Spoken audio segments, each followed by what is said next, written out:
Hi, welcome to let's learn together. നമ്മുടെ CSEBയുടെ പുതിയ നോട്ടിഫിക്കേഷൻ വന്നതിനോടൊപ്പം തന്നെ അതിൻ്റെ സിലബസും CSEBയുടെ പുതിയ സിലബസും വന്നിട്ടുണ്ട്.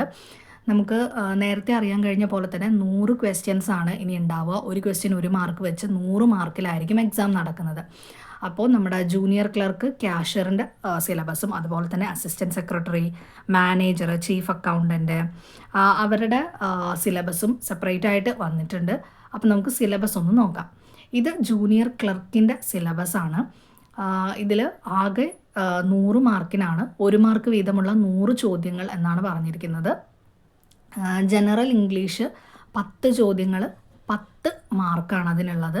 അതുപോലെ തന്നെ നമ്മുടെ പൊതുവിജ്ഞാനം ജനറൽ നോളജിൽ നിന്ന് 10 ചോദ്യങ്ങൾ 10 മാർക്ക്. ടെസ്റ്റ് ഓഫ് റീസണിങ്ങും 10 ചോദ്യങ്ങൾ 10 മാർക്കിൻ്റെയാണ് വന്നിരിക്കുന്നത്.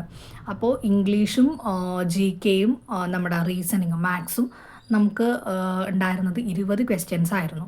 അതിപ്പോൾ 10 ക്വസ്റ്റ്യനായിട്ട് ഓരോന്നും 10 ക്വസ്റ്റ്യനായിട്ട് ചുരുക്കിയിട്ടുണ്ട്. അപ്പോൾ നമ്മൾ ഇനിയിപ്പോൾ എക്സാമിന് നമ്മൾ പ്രതീക്ഷിക്കേണ്ടത് കുറച്ചുകൂടെ സ്റ്റാൻഡേർഡ് ആയിട്ടുള്ള ക്വസ്റ്റ്യൻസ് പ്രതീക്ഷിക്കാം. ഒരു ക്വസ്റ്റ്യൻ 1 മാർക്ക് വെച്ചിട്ടാണല്ലോ. അത് കാരണം നമ്മൾ അങ്ങനെ പ്രതീക്ഷിച്ച് പോയിട്ടാണ് എക്സാം എഴുതേണ്ടത്. അപ്പോൾ അതിനനുസരിച്ച് നന്നായിട്ട് വർക്കൗട്ട് ചെയ്യാം. ഇപ്പോൾ ഇംഗ്ലീഷ് ആണെങ്കിലും നമ്മൾ നമ്മുടെ അടുത്തുനിന്ന് ചോദിക്കാൻ ചാൻസ് ഉള്ള ഭാഗങ്ങളിൽ നിന്നും കൂടുതൽ അതിലേക്ക് വർക്കൗട്ട് ചെയ്തിരിക്കാം. ഇപ്പോൾ ആദ്യം നമ്മൾ ടെൻസ് നമ്മൾ ടെൻസിൻ്റെ എല്ലാ കാര്യങ്ങളും അല്ല, ടെൻസിൻ്റെ ജസ്റ്റ് അതിൻ്റെ ഒരു ഫോം. ഇപ്പോൾ സിമ്പിൾ പ്രസൻറ്റ് എന്ന് പറഞ്ഞാൽ സബ്ജക്റ്റ് പ്ലസ് V1 ആണ്. സിമ്പിൾ പ്രസൻറ്റ് യൂസ് ചെയ്യുന്നത് എന്തിനാണ്? ഇപ്പോൾ ഒരു ജനറൽ ട്രൂത്ത്, യൂണിവേഴ്സൽ ട്രൂത്ത്, ഒരു ഹാബിച്വൽ ആക്ഷൻ അതൊക്കെ പറയുന്നതിനാണ് സിമ്പിൾ പ്രസൻറ്റ് യൂസ് ചെയ്യുന്നത്. അങ്ങനെ ഓരോ ടെൻസിൻ്റെയും കാര്യങ്ങളും അതിൻ്റെ ഫോമും ഒക്കെ ഒന്ന് പഠിച്ചു വയ്ക്കുക. പിന്നെ ഒത്തിരി ക്വസ്റ്റ്യൻ പേപ്പർ വർക്കൗട്ട് ചെയ്തുകൊണ്ടിരിക്കുക. അതിപ്പോൾ നമ്മുടെ ജൂനിയർ ക്ലർക്ക്, സെക്രട്ടറി, അസിസ്റ്റൻറ്റ് സെക്രട്ടറിയുടെ ക്വസ്റ്റ്യൻ പേപ്പറൊക്കെ വർക്കൗട്ട് ചെയ്യാം. പിന്നെ അതുപോലെ തന്നെ നമുക്ക് ചോദിക്കാൻ ചാൻസ് ഉള്ള ക്വസ്റ്റ്യൻസ് ഉള്ള ടോപ്പിക്സ്, അതായത് ഇപ്പോൾ നമ്മൾ ടെൻസ് പഠിച്ചു കഴിഞ്ഞാൽ നമുക്ക് റിപ്പോർട്ടഡ് സ്പീച്ചും ആക്റ്റീവ് പാസീവ് വോയിസും പഠിക്കാൻ എളുപ്പമായിരിക്കും. പിന്നെ അതുപോലെ തന്നെ നമുക്ക് ആർട്ടിക്കിളിൽ നിന്ന് ക്വസ്റ്റ്യൻസ് വരാറുണ്ട്, പ്രപ്പോസിഷൻസ് വരാറുണ്ട്, അൻറ്റോണിം സിനോണിമിൽ നിന്ന് എപ്പോഴും ക്വസ്റ്റ്യൻസ് വരാറുണ്ട്. പിന്നെ അതുപോലെ തന്നെ വൺ വേർഡ് സബ്സ്റ്റിറ്റ്യൂഷൻ വരാറുണ്ട്. അപ്പോൾ ഇതെല്ലാം നമ്മുടെ ക്വസ്റ്റ്യൻ പേപ്പറുകളെല്ലാം നന്നായിട്ട് വർക്കൗട്ട് ചെയ്തിരിക്കുക. പിന്നെ ഈ ടോപ്പിക്സ് ഉള്ള മറ്റ് ക്വസ്റ്റ്യൻ പേപ്പറിൽ നിന്ന് ഈ ടോപ്പിക്കിൽ നിന്ന് ക്വസ്റ്റ്യൻസ് ഉണ്ടെങ്കിൽ ആ ക്വസ്റ്റ്യൻസും വർക്കൗട്ട് ചെയ്തുകൊണ്ടിരിക്കുക. പിന്നെ അതുപോലെ തന്നെ GK ആണെങ്കിൽ നമ്മളിപ്പോൾ മുതലേ പഠിച്ചു തുടങ്ങാം. നമുക്ക് GK എവിടെ നിന്ന് വേണമെങ്കിലും നമ്മുടെ അടുത്ത് ക്വസ്റ്റ്യൻ ചോദിക്കാം.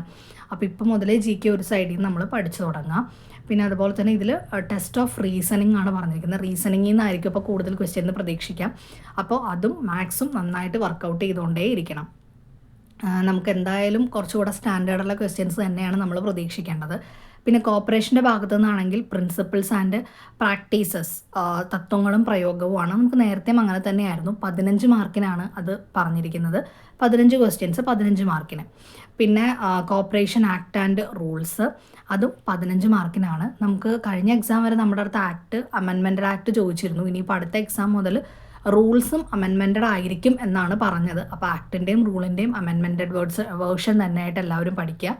പിന്നെ അടുത്തത് ബാങ്കിങ് ആണ്. ബാങ്കിങ്ങിൽ നിന്ന് 20 മാർക്കിൻ്റെ ക്വസ്റ്റ്യൻസ് ആണ്. 20 ചോദ്യങ്ങൾ 20 മാർക്കിൻ്റെ ക്വസ്റ്റ്യൻസ്. പിന്നെ അതുപോലെ തന്നെ അക്കൗണ്ടിൽ നിന്നും 20 ചോദ്യങ്ങൾ 20 മാർക്ക് ആണ് പറയുന്നത്. അങ്ങനെ ടോട്ടൽ 100 ക്വസ്റ്റ്യൻസ് 100 മാർക്കിനാണ് ചോദിച്ചിരിക്കുന്നത്. ഇത് ജൂനിയർ ക്ലർക്ക് ഓർ ക്യാഷ്യറിൻ്റെ എക്സാം ആയതുകൊണ്ട് ചോദ്യങ്ങൾ ഇംഗ്ലീഷിലും മലയാളത്തിലും ഉണ്ടാവുമെന്ന് പറഞ്ഞിട്ടുണ്ട്. അപ്പോൾ എല്ലാവരും നന്നായിട്ട് പഠിക്കുക. പഴയ ക്വസ്റ്റ്യൻ പേപ്പറെല്ലാം നന്നായിട്ട് വർക്കൗട്ട് ചെയ്യുക. കുറച്ചും കൂടെ കൂടുതൽ, അതായത് നമുക്ക് എന്തായാലും നമുക്ക് വേണമെങ്കിൽ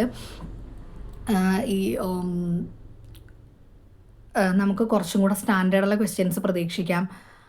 പിന്നെ അതുപോലെ തന്നെ നമുക്ക് അതിനനുസരിച്ചിട്ട് നമ്മൾ എന്തായാലും വർക്കൗട്ട് ചെയ്യണം. ഓക്കെ, ഇത് അടുത്തതെന്ന് പറയുന്നത് assistant secretary, manager, chief accountant, chief cashier, പിന്നെ deputy general manager, urban bank, അത്രയും കാറ്റഗറിക്കുള്ള സിലബസാണ് ഇവിടെ കൊടുത്തിരിക്കുന്നത്. ഇതും 100 മാർക്കാണ്. 1 മാർക്ക് വീതമുള്ള 100 ചോദ്യങ്ങളാണ്. അപ്പോൾ അസിസ്റ്റൻറ്റ് സെക്രട്ടറിയുടെയും ഇതേപോലെ തന്നെയാണ് മാറ്റം വന്നിരിക്കുന്നത്. ജനറൽ ഇംഗ്ലീഷ് 10 മാർക്കിനും 10 ചോദ്യങ്ങളും, GK 10 മാർക്കിൻ്റെ 10 ചോദ്യങ്ങളും, പിന്നെ ടെസ്റ്റ് ഓഫ് റീസണിങ്ങും 10 മാർക്കിൻ്റെ 10 ചോദ്യങ്ങളും, പിന്നെ നമ്മുടെ സഹകരണം, തത്വങ്ങളും പ്രയോഗവും അതിൽ 10 മാർക്കാണ് അസിസ്റ്റൻറ്റ് സെക്രട്ടറിയുടെ പറഞ്ഞിരിക്കുന്നത്. 10 മാർക്കിൻ്റെ 10 ക്വസ്റ്റ്യൻസ്. പിന്നെ കോപ്പറേഷൻ ആക്ട് ആൻഡ് റൂളിൽ നിന്ന് 15 മാർക്കിൻ്റെയാണ് 15 ക്വസ്റ്റ്യൻസ് ഉണ്ടാവും. ബാങ്കിങ്ങിൽ നിന്ന് 20 മാർക്കിൻ്റെ 20 ക്വസ്റ്റ്യൻസും അക്കൗണ്ടിങ്ങിൽ നിന്ന് 15 മാർക്കിൻ്റെ 15 ക്വസ്റ്റ്യൻസും ഓഡിറ്റിങ്ങിൽ നിന്ന് 10 മാർക്കിൻ്റെ 10 ക്വസ്റ്റ്യൻസുമാണ് പറഞ്ഞിരിക്കുന്നത്. അങ്ങനെ ആകെ 100 മാർക്കാണ്. ചോദ്യങ്ങൾ ഇംഗ്ലീഷിൽ മാത്രമായിരിക്കും. അത് നേരത്തെ ഉള്ള പോലെ തന്നെ ചോദ്യങ്ങൾ അവർക്ക് അസിസ്റ്റന്റ് സെക്രട്ടറിക്ക് എല്ലാം ചോദ്യങ്ങൾ ഇംഗ്ലീഷിൽ തന്നെ ആയിരിക്കും. അപ്പോൾ ആ രീതിയിലാണ് നമ്മുടെ സിലബസിന് മാറ്റം വന്നിരിക്കുന്നത്. അപ്പോൾ എല്ലാവരും നന്നായിട്ട് പഠിക്കുക. ഇപ്പോൾ മുതലേ പഠിച്ചു തുടങ്ങുക. നമുക്ക് ഏപ്രിൽ 30 വരെ അപ്ലൈ ചെയ്യാനുള്ള ടൈമുണ്ട്. അപ്പോൾ അത് കാരണം നമുക്കൊരു മെയ് ലാസ്റ്റോ ജൂൺ ആദ്യമോ ഒക്കെ ആയിട്ടോ നമുക്ക് എക്സാം പ്രതീക്ഷിക്കാം. കഴിഞ്ഞ എക്സാം നമുക്ക് പെട്ടെന്ന് വന്നിരുന്നു. മാർച്ചിലാണ് നമ്മൾ എക്സാം എന്ന് വിചാരിച്ചിരുന്നത്. നമുക്ക് ഫെബ്രുവരി പകുതി ആയപ്പോഴത്തേക്കും എക്സാം നടന്നു. അത് കാരണം ഇതും പെട്ടെന്ന് എക്സാം വരുമായിരിക്കും നമുക്ക് പ്രതീക്ഷിക്കാം. അപ്പോൾ മെയ് ലാസ്റ്റ് ജൂൺ ഒരു ഫസ്റ്റ് എക്സാം ഉണ്ടാവും എന്ന് വിചാരിച്ച് തന്നെ എല്ലാവരും പഠിക്കുക. ഓക്കെ, എല്ലാവരും നന്നായിട്ട് പഠിക്കുക കേട്ടോ.